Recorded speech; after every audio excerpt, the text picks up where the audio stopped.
Crime petrol के आज के बुलेटिन में आपका स्वागत है। नमस्कार, मैं हूं दिलीप सिंह राठौड़ और आपके सामने लेकर आया हूं आज फिर से यूके SSS का मामला, जिसमें अभी तक 32 गिरफ्तारियां हो चुकी हैं। कई बड़े रसूखदार लोगों की गिरफ्तारियों के अलावा इसमें एक पुलिसकर्मी की भी गिरफ्तारी हुई है। लगातार यूके SSS मामले में जिस तरीके से गाज गिरती चली जा रही है, अब उसमें सचिव स्तर के लोग भी नहीं बचे हैं। गौरतलब है कि अगस्त माह में इससे पहले यूके SSS के सचिव को अपने पद से हटा दिया गया था, लेकिन अब उनको बाकायदा सस्पेंड कर दिया गया है। गौरतलब है कि जिस तरीके से यूके SSS मामले में STF की लगातार बढ़ती जांच के दायरे में कई लोग सामने आ चुके हैं और कई लोग उनकी रडार पर हैं। शुरुआती दौर में जब ये मामला सामने आया था तो सबसे पहले एस राजू ने इस विभाग से अपना इस्तीफा दे दिया था और धीरे धीरे जिस तरीके से ये मामला बढ़ता चला गया तो उसकी ठीक दूसरा मामला उसके बाद शुरू हुआ विधानसभा भर्ती को लेकर, जिसने इतना गंभीर रूप अख्तियार कर लिया कि आखिरकार मुख्यमंत्री पुष्कर धामी को एक चिट्ठी लिखनी पड़ी विधानसभा अध्यक्ष के नाम कि अगर इसमें कोई भी गलती हुई है तो उन लोगों की नियुक्तियां तुरंत प्रभाव से निरस्त कर दी जाएं। पहले यूके SSS का मामला और फिर उसके बाद विधानसभा भर्तियों का मामला और फिर एक नया मामला सामने आया वन दरोगा भर्ती को लेकर, और उसके बाद एक और नया मामला सामने आया पुलिस भर्ती को लेकर, जिसमें DGP उत्तराखंड को यह आशंका है कि कहीं ना कहीं उस भर्ती में भी गड़बड़ियां हुई हैं। इसको लेकर बाकायदा विजिलेंस को जांच सौंप दी गई है। लेकिन इस मामले को लेकर जहां बीजेपी बैकफुट पर नजर आ रही है तो वहीं कांग्रेस फ्रंट फुट पर खेल रही है, और यही कारण है कि भुवन कापरी जो उनके उप नेता प्रतिपक्ष हैं, उन्होंने दरवाजा खटखटा दिया है नैनीताल हाई कोर्ट का। अधीनस्थ सेवा चयन आयोग यूके SSS का मामला आज हम सड़क सदन पर तो इसे लड़ ही रहे हैं, लेकिन सरकार की जो मंशा दिख रही है CBI जांच न कराने की, इसलिए आज हम उत्तराखंड हाईकोर्ट के दरबार में आए हैं। हम न्यायालय के पास दरख्वास्त लगाने आए हैं। ये उत्तराखंड के भविष्य का सवाल है, उत्तराखंड के युवाओं के भविष्य का सवाल है, इसलिए इसमें CBI जांच कराई जाए, क्योंकि अब ये मामला उत्तराखंड और उत्तर प्रदेश दो राज्यों का है। साथ ही जो बड़े बड़े अधिकारी, बड़े बड़े कर्मचारी, बड़े बड़े नेता, बड़े बड़े हुक्मरान जो आज मुख्य आरोपी के साथ दिखाई दे रहे हैं, इसलिए अब लगता है कि STF के जो अधिकार सीमित हैं, STF इसकी पूरी जांच ईमानदारी से नहीं कर पाएगी, क्योंकि जो लोग जो है कि फोटो में दिखाई दे रहे हैं वो खुद जो है STF उनको रिपोर्ट करती है, तो कैसे जांच हो पाएगी। उत्तराखंड उत्तर प्रदेश दो राज्यों का मामला होने के कारण इसको हम हाईकोर्ट से ये अपील कर रहे हैं कि जब पश्चिम बंगाल भर्ती घोटाला, उसकी CBI जांच हो सकती है, व्यापम की CBI जांच हो सकती है।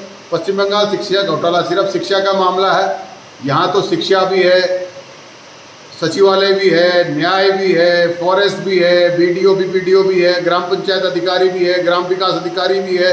जो भी भर्ती कराई जा रही है सब जगह कहीं न कहीं लोग पकड़े जा रहे हैं। इसलिए उत्तराखंड को न्याय दिलाने के लिए, उत्तराखंड के युवाओं को न्याय दिलाने के लिए ज़रूरी है कि इसकी CBI जांच करी जाए। हम उच्च न्यायालय के पास आज अपनी दरख्वास्त लगाने के लिए आए। हमें उम्मीद है कि हमें न्यायालय से ज़रूर जो है कि पूरे उत्तराखंड जो CBI की मांग कर रहा है उसको ज़रूर न्याय मिलेगा।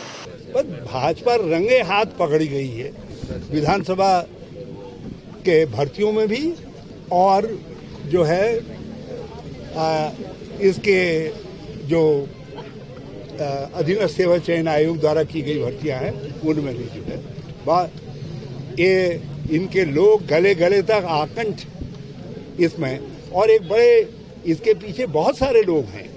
इसलिए भाजपा की स्थिति आज ये है जैसे एक होशियार चोर चोरी करते हुए जब लोग उसके पीछे उसको पकड़ने दौड़ते हैं, कहता है आगे की तरफ को चोर चोर चोर करके, तो ये स्थिति भाजपा की है।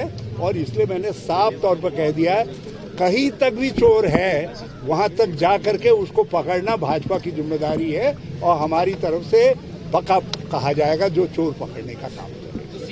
आने वाले वक्त में ये भर्तियां किस मोड़ पर ले जाकर खड़ा करेंगी उत्तराखंड के युवा को, उत्तराखंड की राजनीति को, ये तो वक्त बताएगा, लेकिन शिकंजा पूरी तरह से कसता चला जा रहा है।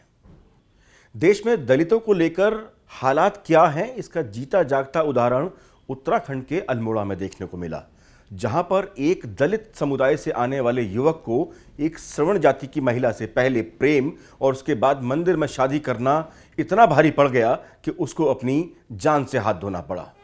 भिकियासेन के इस मामले में लड़की के सौतेले पिता और सौतेले भाई ने बाकायदा उस दलित समुदाय से आने वाले युवक को ले जाकर कहीं दूर उसकी हत्या कर दी।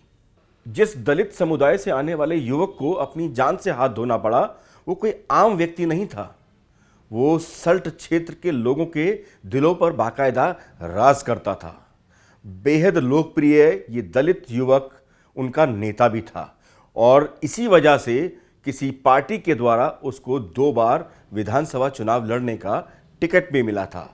हालांकि चुनाव में हार का सामना जरूर करना पड़ा युवक को, लेकिन दिलों पर वो राज जरूर करता था उन लोगों के जो निचले समुदाय से आते हैं, जिनकी आवाज ये युवक बनना चाहता था। लेकिन प्रेम विवाह ने उसको ऐसा करने से रोक दिया और आखिरकार उसकी हत्या हो गई। उत्तराखंड के उधम सिंह नगर क्षेत्र में एक ऐसा दिल दहला देने वाला मामला सामने आया है जिसने बाकायदा आम जन के ही नहीं बल्कि पुलिस के भी होश उड़ा के रख दिए। ये कहानी एक ऐसे युवक की है जिसने प्यार में नाकाम होने के बाद किसी और की नहीं बल्कि अपनी उसी प्रेमिका की हत्या कर दी जिससे वो बेइंतहा प्यार किया करता था। मामला उत्तराखंड के उधम सिंह नगर क्षेत्र का है, जहां पर एक युवक जो दुबई में काम करता था, वो व्यक्ति जब हिंदुस्तान की धरती पर लौटा और उस परिवार के बीच पहुंचा जहां पर उसकी प्रेमिका रहती थी, तो सब कुछ मानो उजड़ गया। उस व्यक्ति ने अपनी प्रेमिका की और साथ ही उसकी मां की हत्या सिर्फ इस बात के लिए कर दी कि वो लोग अब उससे शादी करने के पक्ष में नहीं थे। प्रेमिका की मां ने साफ तौर पर इस रिश्ते को ठुकरा दिया था जिसमें युवक प्रेमिका से शादी करने की बात कह रहा था। ये युवक पहले अपनी प्रेमिका के घर पहुंचा और उसके बाद उनसे शादी की दरख्वास्त की, लेकिन शादी के लिए प्रेमिका की मां ने मना किया तो वो युवक इतना आवेश में आ गया कि उसने उसकी मां की ही नहीं बल्कि अपनी उस प्रेमिका की भी हत्या कर दी जिससे वो बेइंतहा प्यार किया करता था। इतना ही नहीं, 2 हत्याएं करने के बाद वो युवक सीधा थाने पहुंच गया और अपने आप को कर दिया हवाले पुलिस के। अली खां मोहल्ले में एक सलमान नाम का लड़का है जो अली खां का ही रहने वाला है। उसने 2 महिलाओं का जो है अभी एक चाकू से जो है वार करके उनकी हत्या कर दी है और ख़ुद ही वो जो है सूचना देने कोतवाली आया है और इस पर मौके पर पुलिस गई तो वहाँ पर माँ और बेटी दोनों की जो है डेड बॉडी पड़ी हुई थी जिन पे चाकू से वार किया था और वहाँ पर काफ़ी खून भी बह रहा था। तो मौके पर पुलिस के द्वारा पंचनामा की कार्रवाई की गई है और अभी पीएम के लिए दोनों डेड बॉडी भेज दी गई हैं। इसमें जो सलमान है जिसने ये कांड किया है, तो इसमें इसका ये कहना है कि लड़की को काफ़ी समय से जानता है, 13-14 सालों से जानता है और उससे वो शादी करना चाहता था। उसका ये कहना है कि इन लोगों ने मुझे धोखा दिया और अब वो शादी नहीं कर रही थी लड़की। उनको काफ़ी 3-4 लाख रुपए कुछ इस तरह का भी कह रहा है कि मैंने उनको पैसा भी दिया था क्योंकि वो सऊदी अरब में काम करता था। तो इसी के चलते रंजिशन उसने उनको दोनों को मारा है। एक का गली पर लड़की को उसका कहना है कि वो ड्राइविंग सीख के आ रही थी तो पीछे से उसने लड़की को कवर किया और वहीं पर उससे वार कर दिया, वहीं पे गिरा दिया और मम्मी को फिर वो मारने के लिए उसकी मम्मी को मारने के लिए घर में चला गया और घर के अंदर ही उसने वहाँ पर चाकुओं से उस पर वार करे जिससे उसकी डेथ हो गई। पहले एक फौजी से प्यार हुआ और वो प्यार जब परवान नहीं चढ़ा तो युवती ने कुछ और नहीं बल्कि अपनी जीवन लीला ही समाप्त कर दी। एक युवती ने सिर्फ इसलिए मौत को गले लगा लिया कि एक फौजी जिससे वो प्रेम करती थी उसने उससे शादी करने के लिए इनकार कर दिया। और फिर क्या था, लड़की ने आत्महत्या करना ही आखिरी रास्ता समझा और आखिरकार मौत को गले लगा लिया।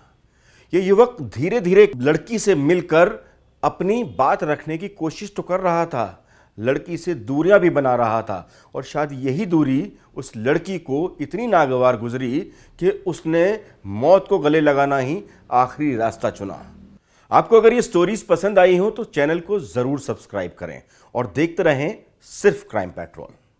देश की बाकी ताज़ा तरीन खबरों के साथ जल्द ही आपसे मुलाकात होगी। तब तक के लिए जय हिंद।